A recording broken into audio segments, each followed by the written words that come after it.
Fish on. All right. Who wants it? First fish of the day. Hey, welcome back to this week's report. Northwest winds predominantly for most of the week. It's been cool. It's been in the upper 30s, even lower 40s at night, which means surface temps are really hovering around that 68 to 70 degrees. The fish are really coming out in big numbers out in the basin. Been catching lots and lots of big fish. I was just telling these guys this week alone I've caught 3 overs in almost 4 days here, and that's what I mean by overs is over 28. Lots of big fish. They're looking really healthy. There's a ton of bait out here. We're still having bug hatches, and we're enjoying some nice cool weather here in August.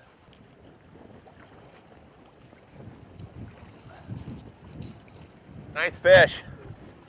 On the scatter wrap, the perch yellow perch scatter wrap. It's been a great color.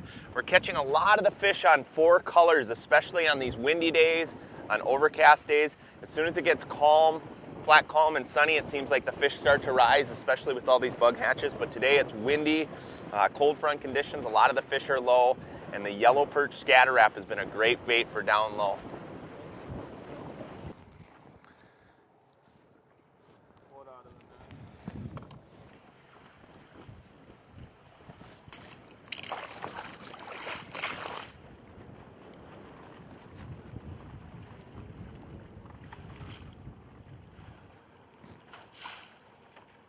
Feel decent?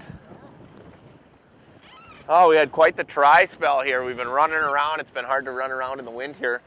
But I put on a tail dancer, and tail dancers are just one of those baits that just magically catch fish. So we'll see what happens. Bleeding olive tail dancer. And colors become so important, especially at different areas of the lake. You know, one area of the lake you're catching them on perch patterns. Another area it may be crawdad or fire tiger. And then other areas it may be bleeding olive or something like that, but you've always got to just mix up the colors until you can find something that's working. There we go. Nice looking fish. It's always a good sign when you got them on the front hook. You know, once I've gone through baits, just to keep track, I always just throw them on my deck there, so I can keep track of what baits I've gone through, what baits I've used. You know, sometimes it gets difficult, especially when you're dealing with not only color but size. I want to make sure if I've used that bait and I've run that bait, that I set it out on the deck. It helps me keep track.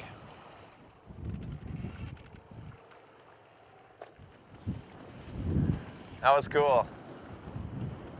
We just had a fish come up, hit the line, popped off. It didn't quite have the hooks. I kind of kicked the throttle down a little bit, and that's what's so important about leadcore, and that's why it makes it so deadly. It's so speed sensitive. As soon as I hit that throttle, that bait rises, and the fish feel like that bait's getting away from them, and boom, they crack that. Not bad. Probably a keeper size fish.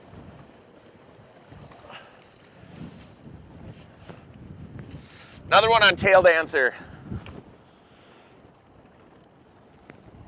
Bleeding olive flash.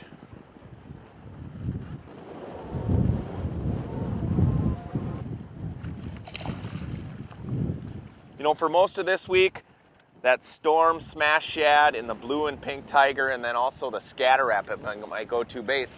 But on a cold front day like today, we found out that the tail dancers were a better bait for us. We started off getting them on the scatter wraps, and then boom, right into the tail dancers.